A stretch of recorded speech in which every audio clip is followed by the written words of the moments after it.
If I take a look at this table of values for number 5, I have -1, 4. When I put -1 into the equation that we had, we got 4. 0, 1, that's a coordinate pair. 1, -2, that's a coordinate pair. You're graphing on, put them down. I'm not saying it again, both of you. Ben, put it down. They're not toys. These are the coordinate pairs that you are graphing. Everyone take a look at the y column or the f of x column. Tell me something that you observe on those values that there might be a pattern. What do you observe on these range values that might be a pattern? Annalisa? That's not a coincidence. That is the pattern. So when you're creating your tables, you are looking for that same pattern. If you do a calculation wrong, that pattern you won't follow the pattern. All right, on number 7, what is the pattern on number 7's table for the y's? What's the pattern on the y's that you're finding, Nathan? Goes up by 2 every single time. Yep, it goes up by 2 each time. That is what you're looking for, is that kind of a pattern. If you don't see it, if for some reason maybe you had 3 +1, you should look at that and be like, I did something wrong. First of all, the points will not line up. That's the first thing. And secondly, and how you're showing that on the table is the pattern is not the same. All right, so that's something to keep in mind. Okay, I'm going to do one of these for you.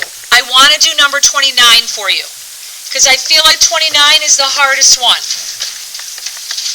Now, yesterday in study hall, I had a lot of people coming up to me asking me questions. And while I am always happy to answer questions, the question that was predominantly being asked of me was, I don't know what domain values to use. So, I made you guys go get your notes so we can take a look. It says right here in our notes what domain values to use. If the domain values are not given, if our coefficient is an integer, what values for your domain are you using? If your coefficient is an integer, what domain values are you using? Abby? Excellent. If our coefficient is a fraction, what domain values are you using? Melissa?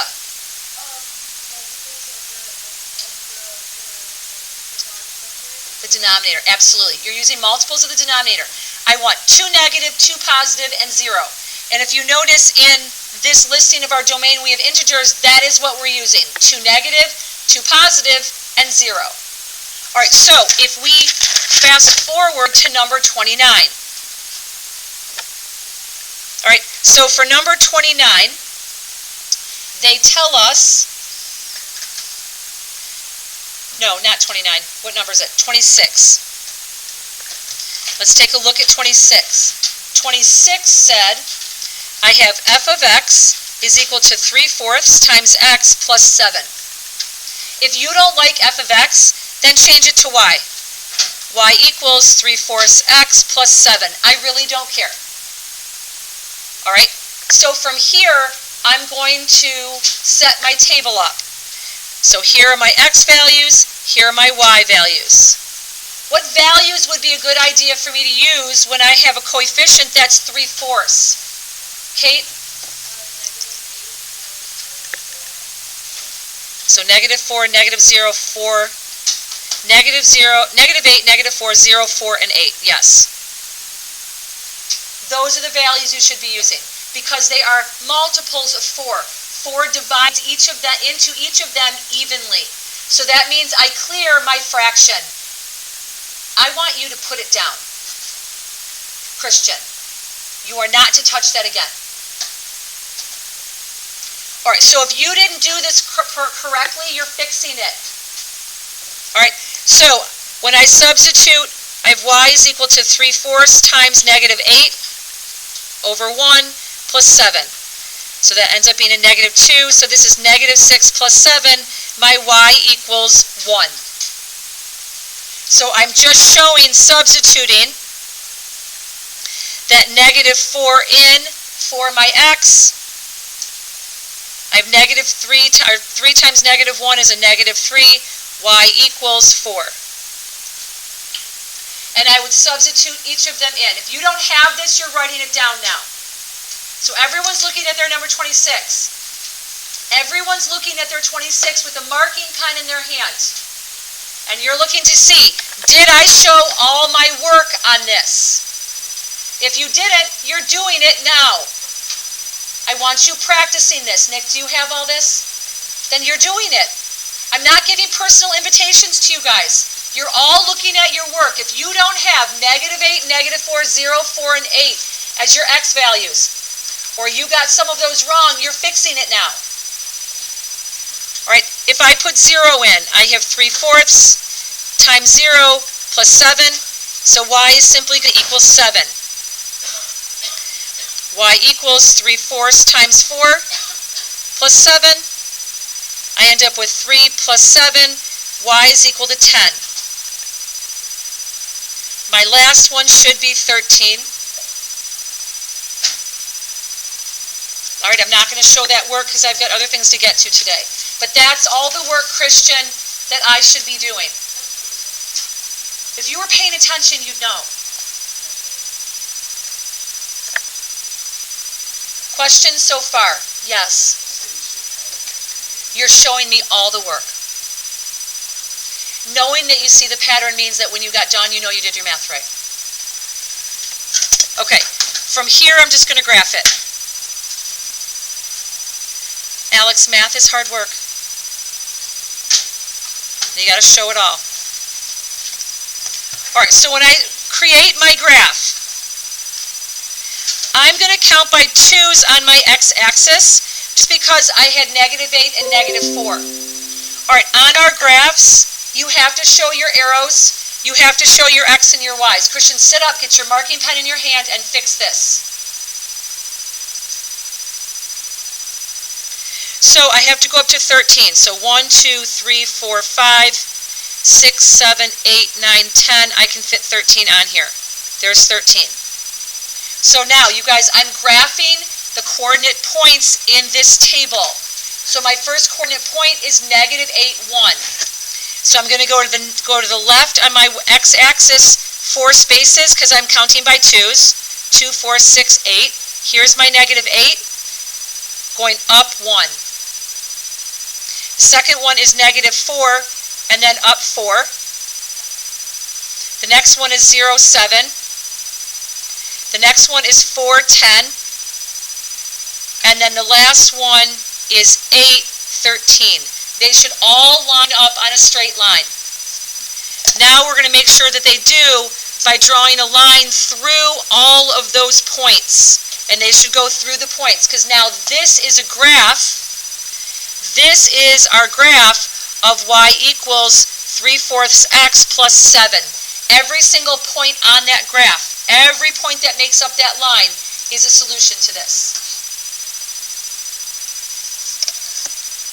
If you had troubles with last night's homework, I highly recommend you go back and you practice one more of those.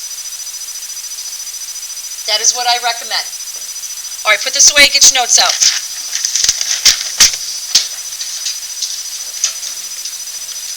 Come on.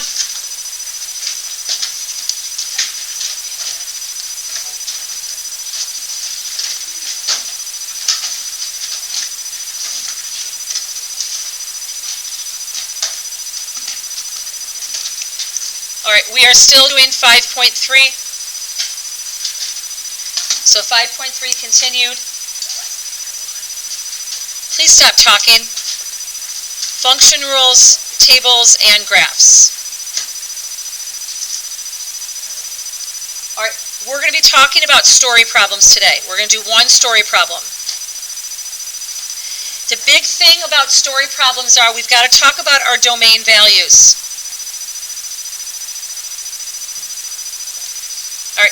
Our domain values, they must make sense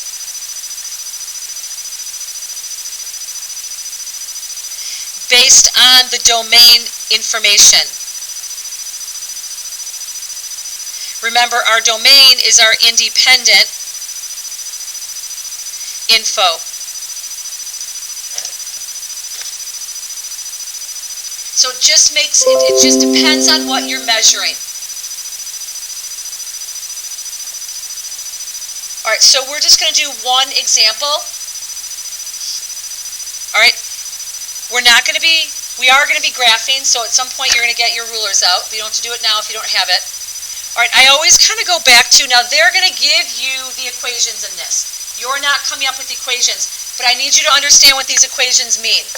All right, so we're going to talk about a gym membership, because I feel like it's like the easiest thing for me to use as an example. Well, we have an initial sign-up fee.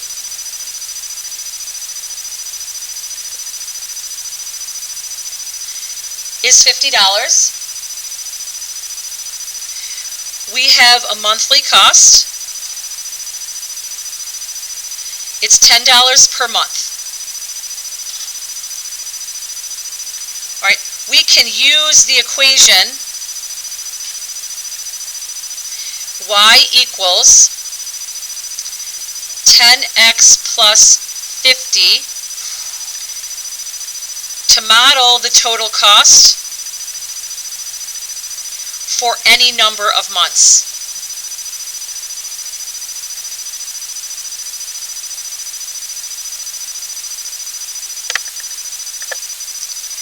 All right. Our y is the total cost, and in these that they're giving you, they're going to tell you what the variables stand for. In the future, we're going to be writing these ourselves. All right. Y is our total cost. X is our number of months. Okay. So we need to talk about our domain values, because they're not going to give you the domain values. You've got to figure it out. And here, you're not using -2, -1, 0, 1, and 2 necessarily. You've got to go into the information and see what makes sense. So let me ask you something. Am I going to have a negative number? Well, first of all, our X information is our months. Our Y is our total cost. Will we ever have a negative number of months? Kaylee? No. Am I going to have a negative amount of money? Kaylee? No. Because they're not going to let us owe them money. All right? So what that means is the only possible numbers we can use for both our X and our Y's are positive. To whom? Not this moment, no. Okay. So how about you put them up there and they can grab them before they leave? That would be awesome. Okay. That would be even perfect. Thank you. All right. So I can't have a negative number of months. How many of you guys agree with that? Okay. So if I can't have a negative number of months, I do need to come up with domain values. Talk to people at your table and by you. What does it make sense for me to use for my values? Let's use 3 of them. For values for my number of months, that I can create a table of information on this and graph it. Because I want to create a table of information and I want to create a graph for this. So what do you think would be good numbers to use? You're not screaming things out. You're talking to people by you and then raising your hand. We want to graph the equation.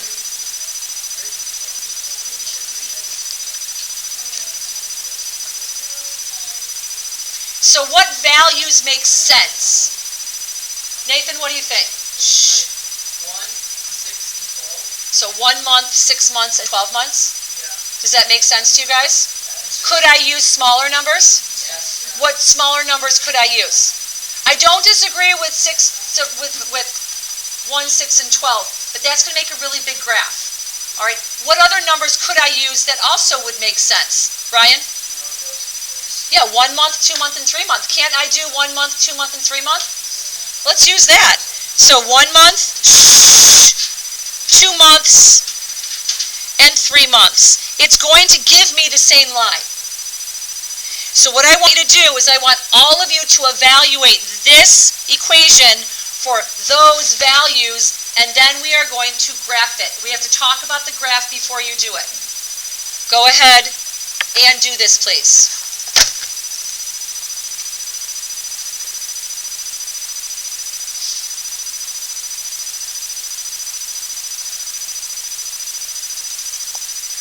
So on my table, instead of writing X and Y, I'm going to write number of months, and I'm going to write total cost. Just so I know what the table means. It's actual data.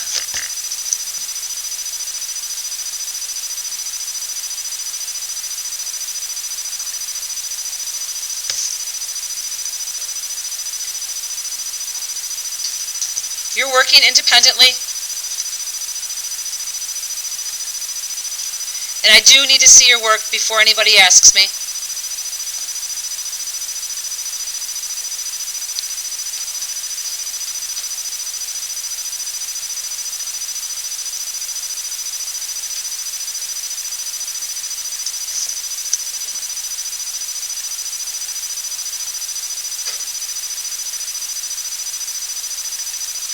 All right, so this is what I came up with. This is the work I should see. And these are the values. So for 1 month, 2 months, and 3 months, I got $60, $70, and $80. How many of you guys got that? Okay. Now I need to graph it. This can be the harder part because I've got to figure out what increments to use. All right. So we are only going to have positive values. So what quadrant is the only quadrant I need to graph? Alex, the first quadrant. Can we speak in English in here? Thank you. Stop. All you're going to graph is the first quadrant, since I can only have positive values. So now the hard part is trying to figure out what to count by on your y-axis. That can be the hard part, because that's the one that's really the different numbers.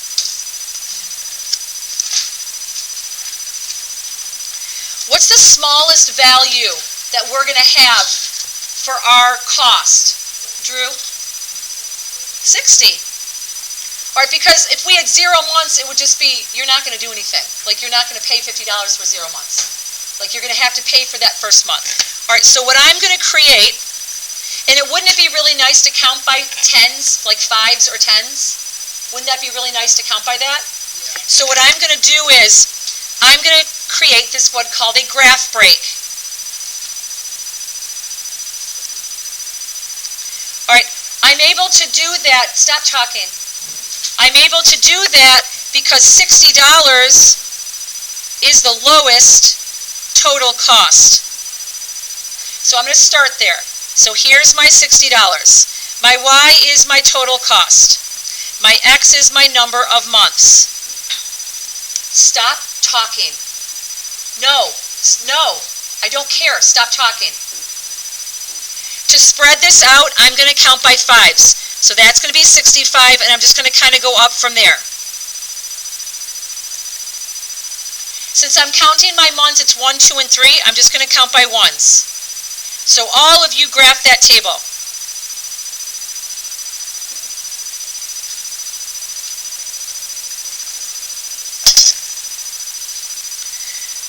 So I'm going to start my line right at the 60. And I'm going to go beyond that point where the 80 is, and I'm going to have an arrow that keeps going.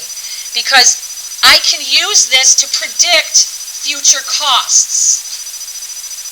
So even though I only found the cost after 3 months, I want you guys to use the graph to find the total cost of 5 months.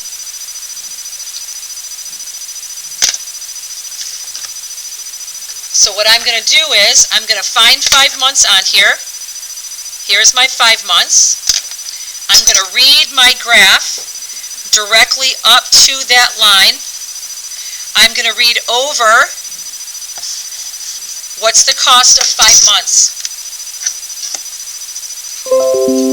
Alex? Yep, this is going to be $100 because here is 100.